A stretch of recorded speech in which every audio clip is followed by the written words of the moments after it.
Voice record this because I know some of you have to go to first massage and then I can email it to you. Okay, great. So, okay. Cool. I want to talk about sugar when you go home because I think this is a brilliant reset when you're here and you don't have any processed sugar in your diet. I know we all do. And as you get back into your routine, I'll tell you there is a crucial element in just avoiding processed sugar, and it's really easy. Law of nature is we all have a sweet tooth. Law of nature, you got to have it actually. Your body needs sugar because, boom, instant brain fuel, glucose, where other carbohydrates can take hours to break down to be converted into fuel. And so how do we keep our sweet tooth happy? With fruit, regular fruit in your diet. I mean, it is a balance. You can overdo fruit. I'm not saying eat 6 bananas every day. But if you have a little fruit in the morning and a little in the afternoon, I'm telling you, it's going to keep your sweet tooth happy so that when you're around processed sugar, it just doesn't turn into this whole landslide of overdoing it. Totally essential. Totally essential. It's so important. It really is, because it's processed sugar that does really just mess with our body's chemistry. And if and when you do have some kind of processed sugar in your diet, what are the elite processed sugars? Honey, maple syrup, they're amazing. They really are. Honey above all else, I consider to have medicinal qualities. It does need to be raw, unheated honey. And it is a high sugar concentrated food, so it is good to have it in like a small amount. But the whole thing to help not overdo sugar is to have your fruit or honey or a little maple syrup with a protein fat. That would be nuts and seeds, yogurt, avocados. That it's protein fats that really help to satiate your appetite to prevent you from overdoing sugar. Does that make sense? So like in a smoothie maybe? Smoothies are awesome. I'm a huge fan of smoothies, especially in the morning, because you can really round it out into a meal. Not just fruit, but you add some protein fats like yogurt or raw almond butter. And then greens? Sure, add some greens. Now you're talking, because you have your natural sugars, you have protein fats, you have nutrients. I'm a huge fan of starting your day that way, and you're rounding it out so it's like a small meal. And the great thing about having that as a breakfast is that, again, instant brain fuel, and also it's a liquid, so it's easy to digest. It doesn't take substantial work for your gastrointestinal system to really break it down. Boom, it's a meal right away. So for me, and we should talk about that actually, what I consider to be sort of the ideal meal sequencing throughout the day. You know, what's best to have in the morning, in the afternoon, in the evening. And by the way, this is not like a strict protocol for everybody. Every body type is different. Every body type is different. These are just general laws of nature, and that you have with these points, you do have a lot of flexibility. Okay, and also, I mean, having flexibility in your diet and in your lifestyle is important. That yes, you go home and you need to have at least a teaspoon of discipline, but it's also balanced to not be too strict and hardcore, where that can have that can kind of have like a psychological stress, especially when you're eating with friends and family and things of that nature. It's good to have some kind of flexibility. I used to be hardcore, and anytime I was going out with friends, it was all a little bit of a drama scene, and oh my God. Now whenever I'm going out with friends or family or whatever, I don't care. I'll eat whatever, the heck with it, except for maybe cupcakes and things of that nature. But so, meal sequencing. Huge fan of smoothies in the morning. Well, first thing, when your feet hit the floor in the morning, just straight water. It's okay if you want to squeeze a little lemon in there, that's cool. But your body just dries out at night. You haven't had any hydration in like 8 to 10 hours. So 8 to 16 ounces of water, 1 to 2 cups. And then the body does like hot drinks in the morning. Does. Helps warm you up. And if you do have caffeine, this is a brilliant week for you because you hit the reset button. Caffeine can get away from you a little bit because it does have a mildly addictive quality. And so the thing to do when you leave here, if you have caffeine in your diet, is to try to cap it at 100 milligrams. That's 1 cup of coffee or 2 tea bags. And more than that, the problem is it's just wear and tear on your adrenals. You're just juicing the heck out of them, and yeah, it gives you a spurt of energy, but overall throughout the day, you're going to have less energy than if you otherwise had some degree of balance with that. So again, another thing that requires like a teaspoon of discipline. So hot drinks, cool. If you don't have caffeine in your diet, I maybe just keep it that way. Have herbal tea or something of that nature. And then oatmeal, things of that nature that you have here are cool. Grains that are as just little processed as possible. All the granola and whole grain cereals are a total disaster. It's just like this whole aisle of processed grains, and they all have sugar, and they just disguise it as evaporated cane juice. They try to give it like this natural, healthy-sounding name, and it's starting your day with processed grains. Just it ain't great. It ain't great. I mean, it just imbalances your blood sugar. So oatmeal is cool. The body likes eggs in the morning. It's a simple to digest protein fat. And I think in a way eggs are an ideal food to have in the morning because it's protein fats that really satiate your appetite, where oatmeal, you can eat a large volume. You can eat a lot of carbs, and it doesn't do the trick. And actually, that's something we really need to talk about, is getting fats in your diet in the right amount and the right fats that you can eat a massive amount of carbs and you're just not really satiated. An example would be pasta. You can just eat a huge volume of food, tons of carbs, and we're still craving something, and so we eat ice cream. Your body is craving fat. Out of all the calories, I consider fat to be the most important thing you put in your body. That when we went to a low-fat, and I'm going to come back to the whole meal sequencing thing, but this is actually even more important, is that when we all went low-fat back in the 90s, everybody got fatter.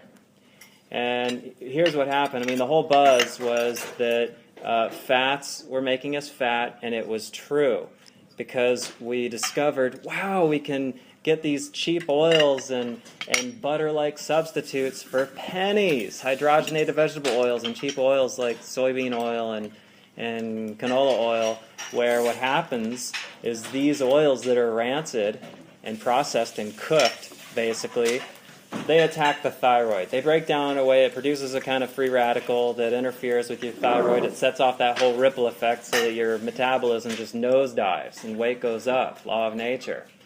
And when we went to a low-fat diet, so we didn't have enough fats, and the fats that we had were these low-grade fats. It got worse, and everybody got cranky. Why? Fat is essential for this. And this is the core of our health. This is it, the nervous system. So if this suffers, everything suffers, because this is controlling everything. This is telling every organ and function what to do.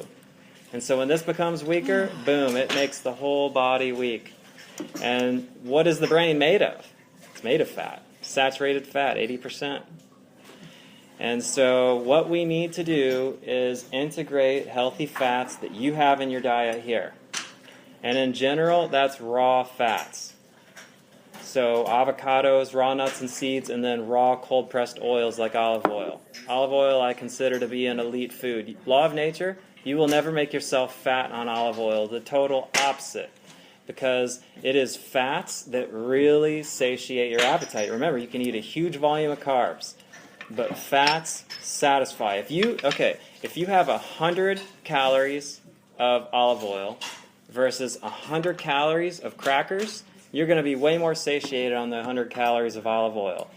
And that fats and carbs are both fuel. They both burn the exact same way. That's why you can actually subsist on pretty much a carbohydrate-free diet. I mean, look at the Eskimos. They subsist on mussels and whale blubber. And they have all the energy and vitality they need. I mean, they're burning tons of calories because they're living in sub-zero temperatures. Now, I know we're not all Eskimos, but and every body type is different. I mean, look at the Balinese. They subsist on rice and vegetables and a little beef and chicken. So it's all about adding the right fats, raw fats, okay? That, again, that is essential for weight loss because it curbs your appetite. Also consider fat-soluble nutrients. Most nutrients are actually fat-soluble. And what that means is you actually need fat present in your diet as a catalyst. Okay? So, okay. Well, there are two categories of fats. There's unsaturated and saturated. Unsaturated basically just means that it's a liquid at room temperature, where saturated fats are a solid. So examples would be butter and coconut oil, and it's important to actually have both. When we sort of woke up out of this hypnotic spell that fats are bad, we were like, no, wait a minute, just saturated fats are bad. And no, you need some of those too. It does require some moderation with saturated fats because those can raise your cholesterol. Unsaturated fats like olive oil do not. So the reason saturated fats are actually so important is also because of the brain and joints. It's a lubricant. So it's both. And I consider the two elite saturated fats, I know this may raise some eyebrows, but butter and coconut oil. And those are also foods that you will never get fat on. Law of nature, impossible. Again, they curb your appetite. They really do. Again, they require moderation just because of the cholesterol factor, which for younger people obviously isn't a consideration. But as we get on our years, it does require some degree of moderation. But is 1 to 3 tablespoons of butter going to raise your cholesterol? No. Now, if you have some kind of serious heart disease, sure, it's a good idea to just cut all that stuff out for a while. So, and the other reason saturated fats are so important is those are the ones that you cook with. They're heat stable. So I know the Italians cook with olive oil. Every body type is different. They seem to get away with it. But again, remember that when you heat those oils, they're heat sensitive. They break down and they attack your thyroid. That's why saturated fats are so important, is they're the ones that you cook with. Any baking, stir-frying, cooking of any kind, use either butter, ghee, or coconut oil. You had ghee Monday night in that soup. I don't know if you remember that. I know it seems like light years ago because of all the hiking. It's nice. Ghee. So all ghee is clarified butter. The butter is low boiled until the residual protein separates. There's a little bit of protein in butter, and so the advantage of ghee is it just doesn't burn. When you cook with butter, it can eventually burn. Not that it's bad for you because it's a heat stable fat, but it just doesn't taste right. So when you cook your eggs in the morning, so important. Ghee, coconut oil, or butter. Is that what they use up here? Yes. Eggs this week, butter? We use coconut oil, but you had ghee in your Monday night soup. Nice flavor. It's great, but both are good. This may raise some eyebrows, but coconut actually stimulates your thyroid, and I avoid it because it makes me thin. I know some of you may be happy to hear that, but it does actually have to be raw. While the oils are heat stable so that they don't break down and interfere with your thyroid, it's lauric acid in coconut that is a thyroid stimulator, and it is heat sensitive. So good thing to add to your diet if weight loss is a priority for you. It basically just stimulates your metabolism. You can just put like a tablespoon in your morning smoothie. But don't cook That's why all the Balinese and Thai people are all just like so thin because they just eat a massive amount of coconut. Heart disease doesn't exist in their culture. Is it better than flaxseed oil? Because I have like a tablespoon of flaxseed oil. Flaxseed oil is awesome. Totally awesome, but heat sensitive stuff. Yeah. And I mean, they're two totally different categories. Flaxseed oil is very heat sensitive. That's why it's in an amber glass or black plastic bottle and you need to refrigerate it. Mm-hmm. I mean, personally, I'm just more of a fan of having the flax seeds myself. And But what happens when you bake with flax? I know you can replace a fat in a baked good with flax, right? Right. Yeah, I mean, flax seeds above all other seeds are the most heat sensitive. Now, in many cooked products that have flax seeds, it's just a sprinkling of flax seeds in there. So it's not substantial. It's probably not going to interfere with your thyroid substantially, but So flax you seeds... wouldn't suggest baking with it? No, definitely not. Definitely But you're not. saying All if I nuts put and seeds. coconut in my shake in the morning instead of flaxseed oil, it might actually stimulate my thyroid? Well, In a good way? again, two different categories. In a way, I think it's good to have both. I mean, personally, I like to do whole yogurt in my morning smoothie, which would be the other saturated fat, so one of the two. I wouldn't consider yogurt a weight loss food, but dairy fat, good quality dairy fat doesn't make you fat. Yes, it can raise your cholesterol. The whole low-fat dairy thing is such a disaster. We shouldn't even call it skim milk or low-fat milk. It's lactose concentrate. You know how everybody's becoming lactose sensitive, right? It's because we're just drinking lactose concentrate. It's milk sugar, and it is hard to digest. The best, healthiest part of dairy is the quality of fat. And we just got all thrown off track back in the 90s because basically of hydrogenated vegetable oils, which is basically it's a butter substitute. And then we thought that all saturated fat is bad. No. Dairy has been in the human diet all over the world for tens of thousands of years. Or goat products or some other kind of dairy-like product. Now, it isn't for everybody. Dairy definitely isn't for everybody. Again, every body type is different. So if you're going to drink milk, Drink the whole stuff and just less of it. You know how when you eat one of those low-fat yogurt things, you're like, dang, did I eat anything? It's the whole dairy and just less of it. So you said that raw coconut oil, to have it to stimulate your thyroid, it should not be cooked. Right. It needs to be raw. You can put it in a smoothie or it doesn't necessarily have to be cold. You can cook your oatmeal and then just melt it in there after it's cooked. That's really nice. That sounds good. That's really nice. When you have carbs in the morning, whether it's oatmeal or something, you really do need to add some good quality Do you mind if I rinse fats off really quick? to Really help fast. round out the meal. That's what satiates. Okay. You're talking about the meal sequencing, though? You're Right. still on breakfast. Right. I was talking about eggs. Eggs are a genius food. Egg white thing, disaster. The cholesterol in eggs does not affect your cholesterol at all. Not at all. It's saturated fats. It's saturated fats that raise your cholesterol. And there's less than 1 gram of saturated fat in an egg. Less than 1 gram. Nominal. Also, isn't the yolk the high quality protein and the white is the low quality protein? Well, the white is the protein, but the yolk is the life force. That's the nutrients right there. The B12, the magnesium, the really important stuff for giving you energy. That's the life force right there. It's the most important part. And how the whole egg white thing, they were just riding on the coattails of the fat hypnotic spell, and it's a total ridiculous scenario. Eggs have, again, been in the human diet all over the world for tens of thousands of years, and the body has adapted very well to it. And every time I mention that eggs are a good food, people raise their eyebrows and they're like, oh, goody. That's your body's instinct saying, hell yes, they're a good food. You're like, God, I knew it all along. What is this whole thing? I mean, what a drag that I've been eating like egg whites and low-fat dairy. okay, 2 questions real quick. Yeah. First of all, if you're going to eat eggs, I'm going to come back to your question. is there an optimal way to eat, like cook them or prepare Fried. them? Fried eggs? I mean, they're good. They're all ways are fine. But fried, you're not. It shouldn't be called fried, but the benefit of fried is that the yolk isn't totally cooked. But scrambled's cool. Hard boiled, kind of like a medium hard boiled, so it's not just the yolk isn't like rock hard. Right. Poached? Yeah, poached is cool.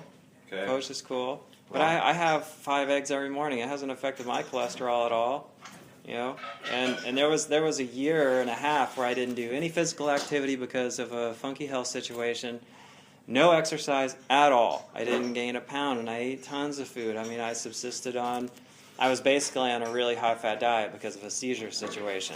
And there's a pretty rad diet called the ketogenic diet where you subsist purely on just fat. I remember when you were on it. Yes. So, pretty That's cool. what I do. I do a low carb, higher fat diet. Yeah, that's the general model that most of us need to gravitate toward. Again, every body type is different. And I really encourage you, while you're here, having these meals, you're going to have a few favorites.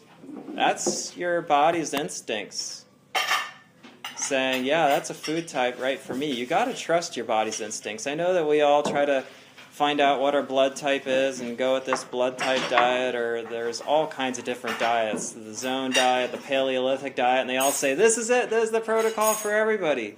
No. Your body adapted to a climate on some other part of the planet where the food available is vastly different. And of course now it's just this huge melting pot, and we're all different. And it's hard to devise a protocol, except for by just within this realm of plant foods, finding which ones you are most attracted to. There are many foods that I don't like at all, and I never eat them. I never eat fish. I never eat fish. And I know we think of fish being important for omega-3s and all things of that nature, but there are many cultures around the world where they don't get any omega-3s, and it doesn't affect them. It just doesn't. So, and I'm talking about navigating in the realm of choosing foods that you really like, of course, within the plant food realm. The big picture here, is we are just adding more plant foods to our diet. Plant foods, and then the high quality protein fats. You have dairy, the elite dairy products. So, and the thing is, when we add more plant foods like all these soups and salads, we're eating just a larger volume of food, but it's lower calorie density. So it's really hard to overdo it. To have too many calories, you would have to eat like a table full of food. Really hard to overdo. It's really hard to overdo it. Again, especially when you have those high quality fats integrated into your diet. But if you're doing a smoothie in the morning, how do you not end up with a really high calorie smoothie? Well, but you want it to be a meal, not just a little. Right, but like if you get like Jamba Juice, some of these. Oh my smoothies God! are like, They're tons of sugar. Yeah. Tons of sugar. Make your own. Well, no, but so if you're going to replicate like a fruit smoothie, I don't like people when they make smoothies because I feel like they have too much fruit. Right. So what would be a good balance for a smoothie that everyone would like? A piece of fruit of your choice. Banana's okay. Banana by itself I wouldn't consider to have any beneficial or medicinal property. But if you're using banana as a flavor to get really health-forming stuff, to be palatable, okay, now we're talking. And again, it's natural sugar, which your body does appreciate in the morning. Tropical fruits are more high glycemic, and what that means is it digests quicker, and blood sugar can go up quickly and then down. And so lower glycemic fruits are a little more balancing, and those would be berries, pears, watermelon. It's the tropical fruits that are high glycemic, like mango and pineapple, banana. But when you're mixing them in a smoothie with protein fats and nutrients, now it's a rounded meal, and you're not just having a dose of sugar by itself, so it doesn't send your blood sugar up and down. It's a balanced meal. It's well-rounded. You got everything in there. So one banana, one piece of fruit, or one pear. Pears go great in smoothies. Personally, I'm just a fan of strawberries. Even this time of year, I just use like a handful of frozen strawberries, and that's plenty of sugar for me. I do like 5 to 10 frozen strawberries, a heaping spoonful of whole yogurt, a heaping spoonful of raw almond butter. I put my greens in there, and then just water. Mix it up, and you're golden. So, back to meal sequencing. I think eggs are a brilliant breakfast. Protein fats, it satiates you on relatively few calories compared to like cereal. And that, yes, like a high carbohydrate breakfast does serve an important purpose when you're doing miles like this. I mean, it's a kind of carbo loading, really. If you have a really active lifestyle in the morning, it's great. But most of us aren't doing exorbitant amounts of exercise first thing in the morning, so it's better just to go with like protein fats. Does that make sense? And having a piece of toast with it is fine. People like to. It's good to balance out the meal somewhat. Have a little carbohydrate in there is cool, but go with like elite bread, which I would consider stuff to be that ain't really made with wheat flour. There's the whole buzz now about gluten, and the wheat flour is the most concentrated gluten. And the reason that everybody's becoming so sensitive to it is there's just wheat flour in everything now. All the snacks, chips, crackers, cookies, breads, and even salad dressings. I mean, they put it in everything, even as thickeners. And it's just this constant inundation with gluten. It just doesn't give your body a break. Back in the day when we just would have like, a piece of Italian bread with a meal, fine. It's not just constantly trickling through your system with all the processed food that's in our diet today. And so it's fine to have like regular bread in your diet. Just it's balanced so that you're not just eating the disaster food is just all of these low fat snacks and crackers and chips. It's even at your natural food store, it's just aisle after aisle of all of these foods where they're low fat, but they're rancid, low grade oils. Even if it's a little bit of oil, still it attacks this, and it's just carbs, processed carbs that have no nutritive value and don't satiate your appetite at all. And we just totally overdo them. Yeah. Is it safe to say then that pretty much everything at the grocery store that's advertised as low fat is something we should avoid? Pretty much. Okay. Yeah. Awesome. Yes. Still, we're just breaking this whole fat hypnotic spell thing. And it's nearly there. People are getting it. So, hey, Rosemary, could I have a glass? Sure. So, eggs in the morning, brilliant. Smoothies, got it? What Yeah. about So, I'm a fan of just smaller, more frequent meals. 3 at least. You couldn't really have more than 3 here just because it wouldn't really fit into the daily schedule. You know what I mean? We'd find a way to make it work. Yeah, right. Well, you have a couple little snacks out there. You do. So you really, and a snack is a small meal. And so I'm a fan of having like 4 or 5 smaller meals. Your smoothie's a meal. Those eggs are a meal.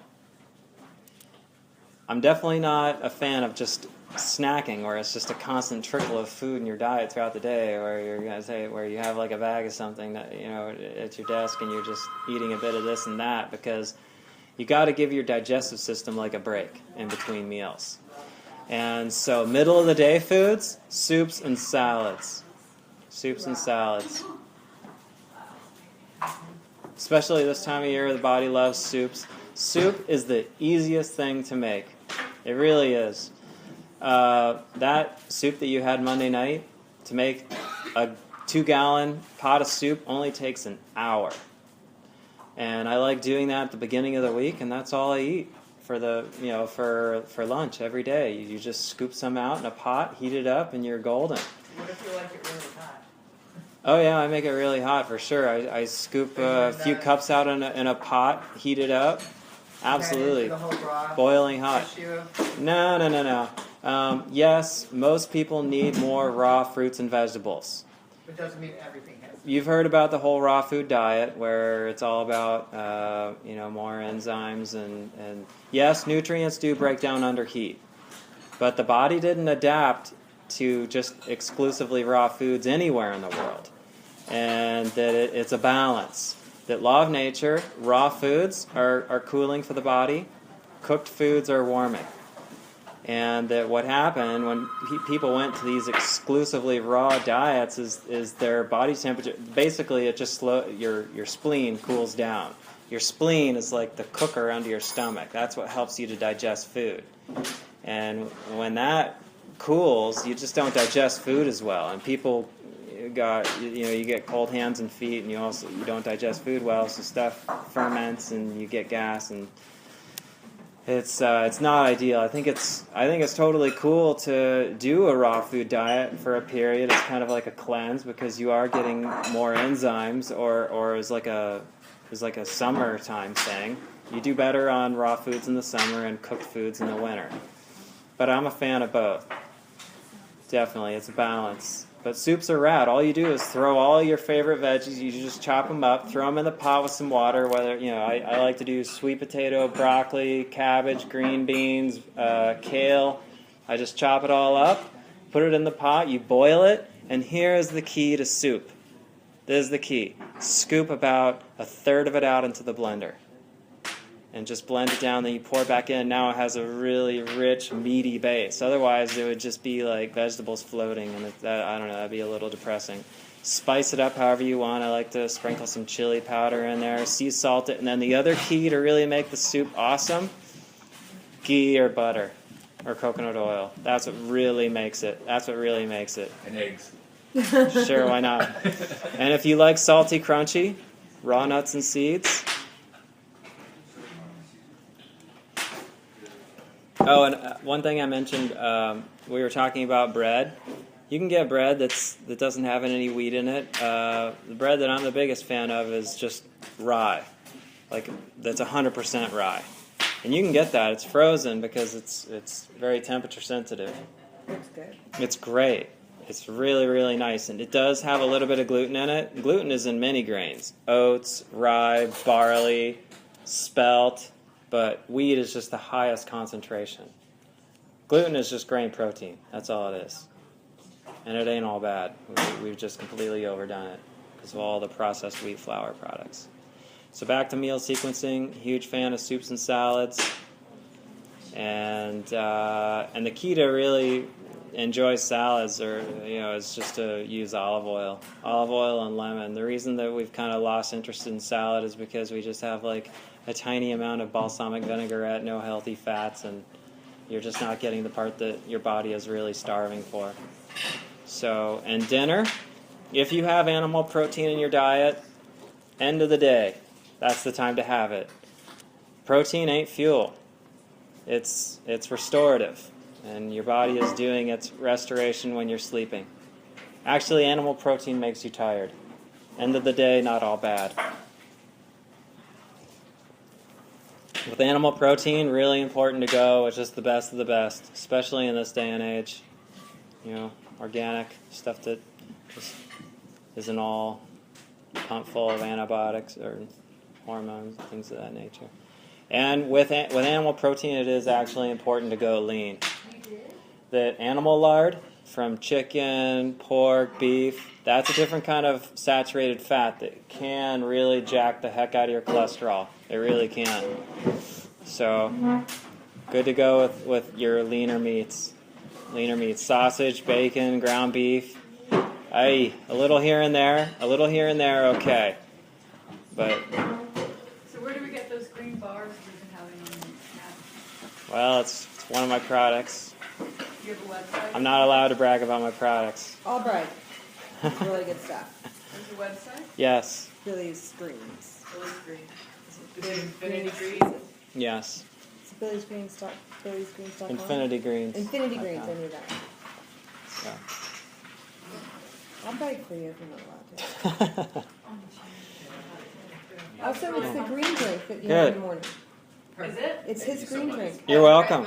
You're welcome. Yeah, powder. Cool. Very helpful. If you want me to email us to you, there's a pad of paper over by the phone next to the cooler Rosemary can give you, or if you have to go, if you have, I guess none of you have first massage, so. Can I ask you a question about your smoothies? 'Cause Yeah. I put, probably too much liquid in. I mean, I should probably use more water. You just use a tablespoon of yogurt. Like I put almond milk or something in it. A tablespoon of yogurt wouldn't be much. I mean, I do thought like, that's what you said. I do like the heaping, Oh. which like a is lot. probably equates to about a quarter cup. Okay.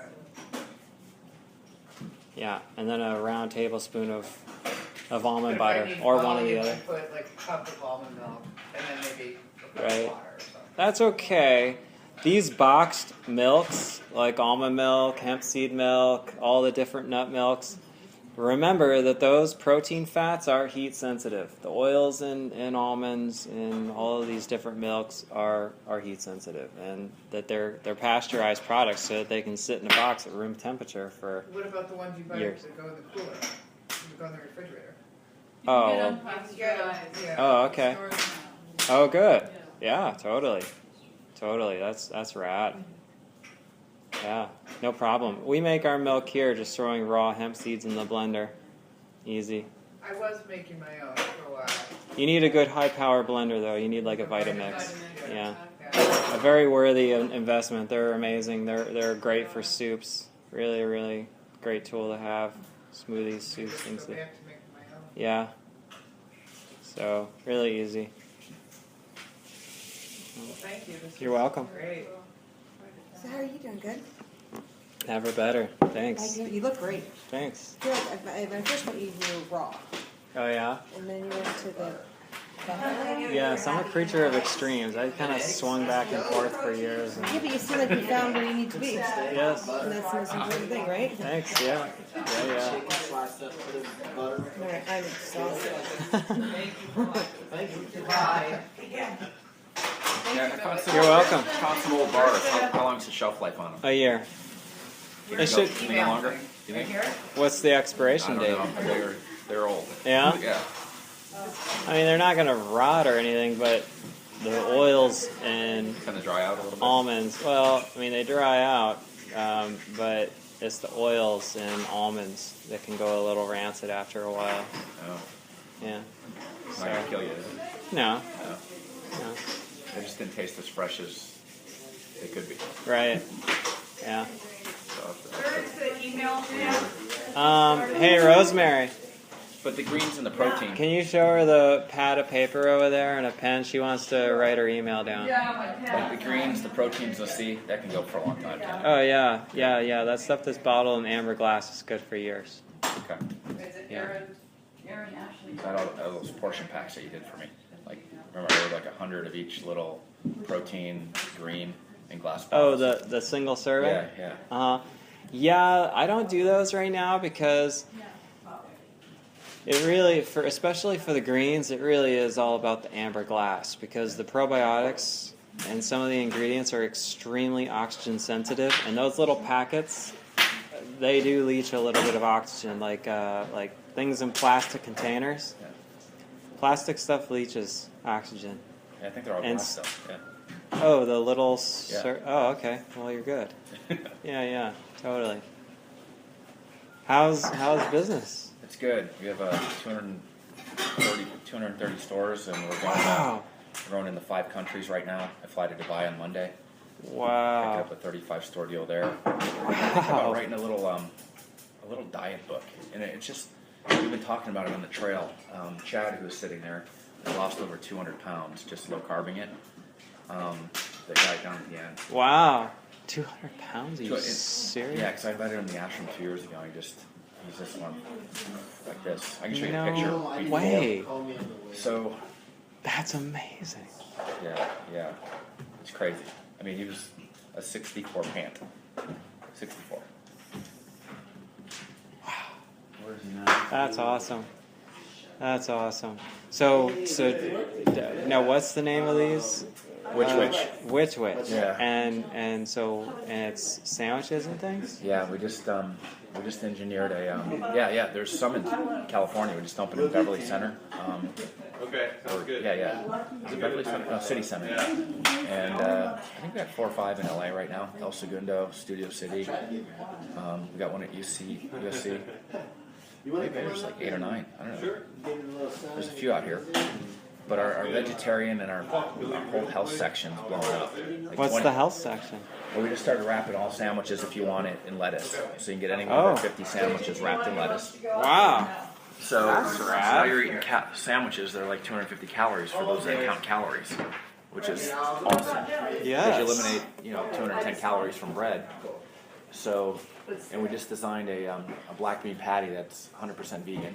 So we're gonna go to the frozen probably supermarkets with that product. Wow. Some good stuff. Yeah. Dude, you should sell my bars at your restaurant. If we put them in a different package, can we put them in a different package? Yeah. If we did the package where it was 90% which, 10% Billy, we could do that. Because we got to have 90% brand within the stores. I see. So it's all your own brands. Yeah, so it's powered by Infinity Greens. We just I sell a bar. see. I see. Cool. We should talk about that. Yeah. What?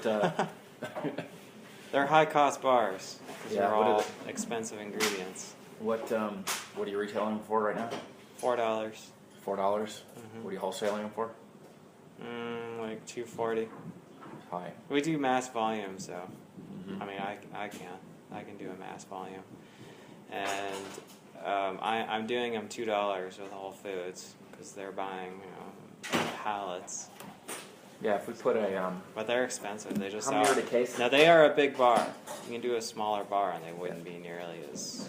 maybe we should give a free Billy bar with every vegetarian sandwich, just to promote health. Yeah. That'd be A rad. mini man. bar. What's your small bar? So I have a vitamin C bar now. It just came out a few weeks ago, Yeah. which is most exciting.